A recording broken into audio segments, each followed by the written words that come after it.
का बड़ा इंटरेस्टिंग कारण कि भीमराज के जो वंशज है वो बाद में मेरे गांव में आके बसे। तो हमारे गांव के अंदर इनके खूब सारे वंशज रहते हैं, भीमराज के वंशज। उन लोगों ने इन पर वो किताब लिखवा रही, इस किताब का नाम क्या, गई भोमरो बहादुर। पर वो किताब इतनी ही जानकारी दे रही थी कि भाई भीमराज जो थे वो गिरी सुमेल के युद्ध के अंदर लड़े थे और बीकानेर को वापस प्राप्त किया था, इसलिए उनको क्या कहा जाता है, गई भोमरो बहादुर। इसलिए मैं इनके बारे में इतनी जानकारी रखता था कि हाँ यार, भीमराज नाम के कल्याणमल के छोटे भाई थे, वो गिरी सुमेल वाले युद्ध के अंदर शेर शाह को तैयार करके लाए थे। बीकानेर पे जो मालदेव का कब्जा हो गया था उसको छुड़वाने के अंदर उनकी मुख्य भूमिका थी, इसलिए जीतने के बाद कल्याणमल ने उनको क्या कह दिया, गई भोमरो बहादुर। इनके बारे में से पूरी कहानी थी, वो मैं जानता था। मैं जब ये तैयारी वैयारी करने लगा आरएस वाली तैयारी, तो मेरे रूममेट साथ के अंदर वो फेसबुक चलाते, मैं फोन वोन रखता नहीं था उन दिनों में, वो चलाते। तो मैंने एक दिन उनसे यूं ही पूछा, अरे इस पे क्या देखते रहते हो आप, ऐसा क्या होता है इसके अंदर। तो उनका इसमें देखिए आर्टिकल्स होते हैं।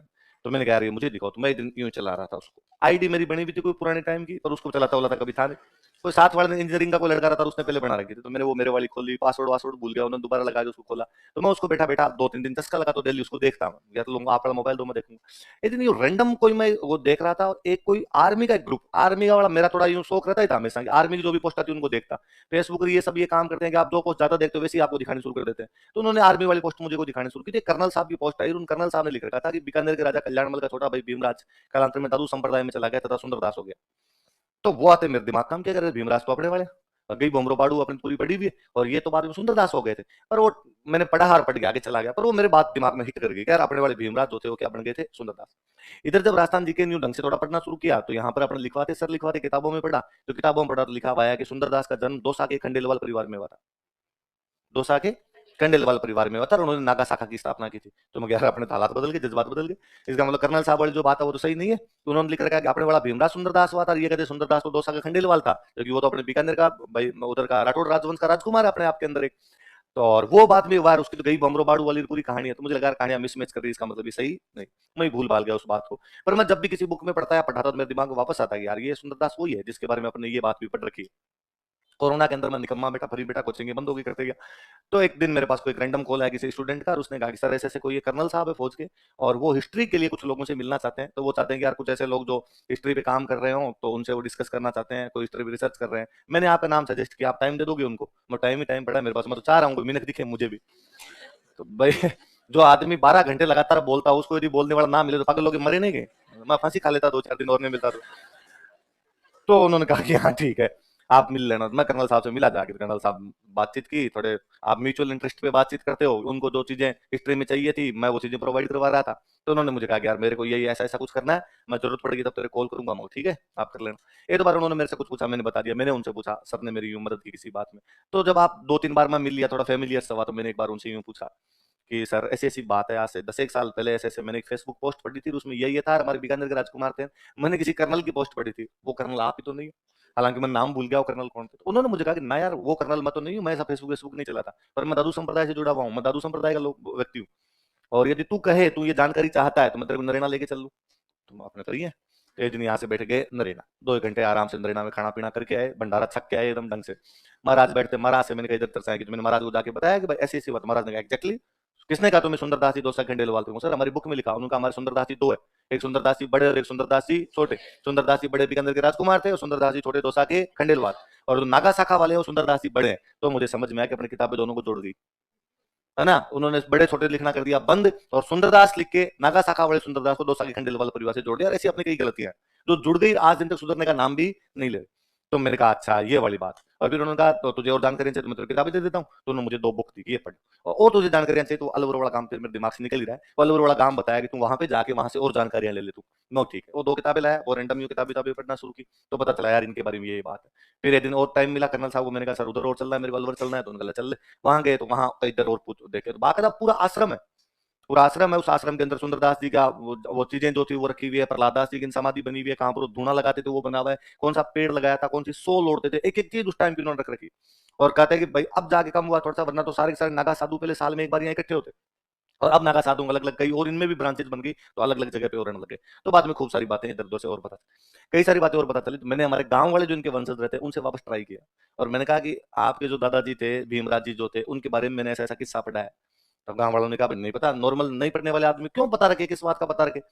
पर एक मार साहब थे, मार साहब ने कहा कि यार यदि तुम ये बात बता रहा है ना, तो ये 1980 में 1980 में अपने चूरू की पत्रिका के अंदर लगातार 10 दिन तो इन पर लेख आए थे, और उस लेख की कॉपियां मेरे पास पड़ी है, तो मैं तेरे को 1980 की राजस्थान पत्रिका दे सकता हूँ, पकड़ाओ। तो 1980 वाले राजस्थान पत्रिका के 10 अंक लगातार डेली सुंदरदास जी के बारे में लिखा, एग्जैक्टली ये बात लिखी जो मैं आपको लिखवा रहा हूँ, ये बात लिखी। तो इसका मुझे मतलब समझ में आया कि 1980 तक तो लोग जानते थे कि दोनों सुंदरदास अलग अलग है। 1980 के बाद में किसी ने किताब लिखी, उसमें गड़बड़ झाला कर गया और गड़बड़ झाला करके इन दोनों को मिला के चला गया। मुझे बड़ा इंटरेस्टिंग पता चला कि मैं जब नरेना गया तो पता चला नरेना में बहुत बड़ा गुरुद्वारा है। तो मेरा स्वाभाविक क्वेश्चन गोपाल दास जी महाराज से था कि इस क्षेत्र में जब सिख ही नहीं तो गुरुद्वारा कैसे बना। तो उन्होंने कहा, अरे यार ये तो बड़ी जोरदार चीज है, और गुरु गोविंद सिंह जी एक बार नरेना आए थे, तो गुरु गोविंद सिंह जी की याद में गुरुद्वारा बना, पर वो नरेना क्यों आए। तो उनका हमारे दादू संप्रदाय के 5वें संत हुए थे जेतदास जी महाराज। जेतदास जी महाराज से मिलने के लिए गुरु गोविंद सिंह जी यहाँ पर आए थे। क्यों मिलने आए, क्या चर्चा हुई उनके भी। तो उन्होंने कहा साहब औरंगजेब का, उन्होंने दोहे सुनाए, पूरे खूब अच्छे ज्ञानी व्यक्ति वो, तो उन्होंने दोहे सुनाए। उन्होंने कहा औरंगजेब का राज था, औरंगजेब ने धर्मांतरण करवाने शुरू कर दिए थे। तो गुरु गोविंद सिंह जी एक दूसरे गुरु से चर्चा करने के लिए आए हैं कि क्या किताबें पढ़ने से पार पड़ जाएगी, बैठ बैठ के उपदेश देने से पार पड़ जाएगी, क्या केवल शास्त्र पढ़ने से धर्म बच जाएगा। धर्म बचाना है तो ये तो धर्मांतरण करवा रहे हैं, डेली की डेली सारे मंदिर तोड़ दिए, लोगों को पकड़ पकड़ के सबका धर्म चेंज करवा दिया। तो जयदास जी महाराज ने कहा एक्जैक्टली सही है, आपके पंजाब साइड में चीजें ज्यादा चल रही है, इसलिए काम करो, शास्त्र नहीं शस्त्र उठाओ, लड़ाइयां करनी पड़ेगी, इसे पार नहीं पड़ेगी, सेना बनाओ, सेना बनाओगे तो पार पड़ेगी। तो कैसे बनाएं, क्या करें। तो जयदास जी महाराज ने कहा कि आप तो महाराष्ट्र जाइए गुरु गोविंद सिंह जी, महाराष्ट्र की किसी कुटिया के अंदर बैठ के, कोई कश्मीर का एक क्षत्रिय है वो तपस्या कर रहा है, और उसको जाके कहिए कि तुम उठ, क्षत्रिय का काम होता है रक्षा करना, जो सत्य से बचाए, जो नुकसान से बचाए वो क्षत्रिय है, ये माड़ा बड़ा फेरने तुम्हारे काम नहीं है।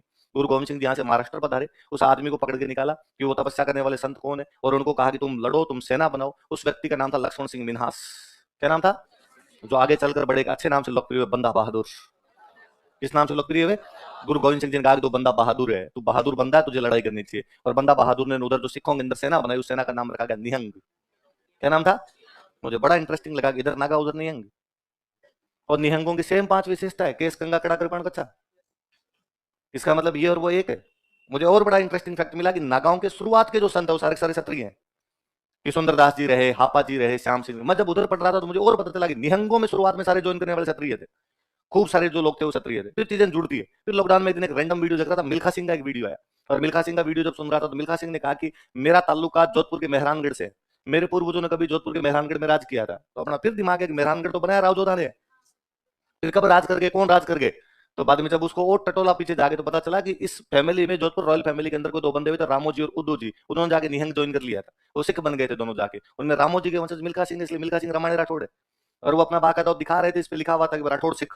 वो अब उसका जो अपना आर्मी वाला कार्ड था, उस आर्मी वाले कार्ड पे लिखा हुआ था। तो बाद में कई चीजें समझ में आई कि इधर वालों ने भी खूब सारी चीजें वहां जाके ज्वाइन की थी, क्यों ज्वाइन कर गए। और थोड़ा सिखों वाली चीजें बड़ी जो समझ में आया कि जब उधर सेना बना रहे थे तो कहा गया कि भाई सेना में ज्वाइन कौन करेगा। तो कहा गया हर हिंदू अपने परिवार का एक बेटा भेजे, ताकि एक सेना बनाई जा सके, वो जाके लड़े। तो जब सबने भेजे तो इन लोगों ने भेजे होंगे, जो जो इंटरेस्टेड थे उन्होंने अपने भेजे होंगे। तो यहाँ से राजकुमार भी गए होंगे, तो उन राजकुमारों ने भी इस प्रकार का ज्वाइन किया था। और पता चला कि बीच में एक गुरुजी थे, वो ग्वालियर की जेल के अंदर बंद थे, वो ग्वालियर की जेल तोड़ के जब वहां से निकले थे तो उनके साथ में क्षत्रिय निकले थे, वो बाद में सिखिज्म के अंदर चले गए थे, और वो बाद में इधर वाली संप्रदाय के अंदर आए थे। तो शुरुआत वाले कई लोग इस प्रकार से रॉयल फैमिली से जुड़े हुए थे, रॉयल फैमिली से जुड़े हुए थे, लड़ाई वड़ाई का, हथियारों का उनको व्यवस्था थी उनके पास, तो सेना बना के लड़ने लगे। चीजें इंटरकनेक्टेड है। दिक्कत ये हुई कि हमारे वाली पीढ़ी इस इंटरकनेक्शन को भूल गई, इसलिए आजकल अपने कर देते हैं सिख तो संप्रदाय अलग है, सिख तो धर्म अलग है। अलग धर्म कैसे है, सिख हिंदुओं की एक ब्रांच है। हिंदू थे, हिंदुओं में वे लोग जो गुरु जी की सीख माना करते थे वो क्या है। यदि मैं गुरु जी की सीख मानता हूं तो मैं सिख हूं, आप यदि गुरु जी की सीख मानते हो तो आप भी क्या हो, सिख का मतलब होता है शिष्य। सिख का मतलब क्या था, गुरु नानक जी ने गुरु जी थे, इनकी जिसने सीख मान ली वो क्या कहलाए। चूंकि कालांतर में कपड़े वपड़े थोड़े अलग रखने शुरू कर दिए, इसलिए जाते जाते धीरे धीरे धीरे धीरे अब जाके अपने को लगता है कि ना यार ये अपने साथ नहीं तो अलग है। इनके तो कपड़े देख लो अलग है, इनके तो रीति रिवाज देख लो अलग है, रीति रिवाज आज भी अलग, सारे होली दिवाली तो मनाते ही हैं। और आज के 3 पीढ़ी पहले तक सिखों में हिंदुओं में आपस में रिश्ते हो रहे थे। पंजाब में आज भी ऐसे परिवार मिल जाएंगे कि पूरा का पूरा परिवार पंजाबी एकदम सिख है सारे के सारे, और कोई दादी मिल जाएगी जो अभी तक मित्तल जिंदल बैठी होगी, मतलब अरोड़ा बाणी है, उधर शादी की होगी। आपको अरोड़ा बाणियों का परिवार मिल जाएगा जो पूरा परिवार जिंदल है, उसमें कोई दादी मिल जाएगी जो एकदम अमृत छकी हुई सिखनी है, बाकायदा कृपाण विपान धारण करके वैसे रहने वाली है। इसका मतलब आपस में रिश्ते तक कर रहे, अब जाके चीजें टूटी। तो ये याद रखना है।